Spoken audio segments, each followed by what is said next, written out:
Malaysia akan masuk Malaysia tak lama lagi. Yo! Last week, aku ada attend satu event yang dianjurkan oleh Malaysia. I had so much fun dan juga sangat excited sebab perfume viral Indonesia ni finally dah ada dekat Malaysia, guys.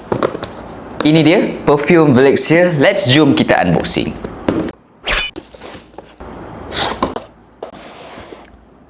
Dekat tangan aku sekarang ni ada dua perfume daripada Valencia, iaitu yang pertama adalah Icarus dan yang kedua adalah Concordia. For your information, untuk Icarus ni adalah diinspirasikan daripada Ex Nihilo. Actually aku dah try dah hari tu, tapi aku rasa aku nak try sekali lagi.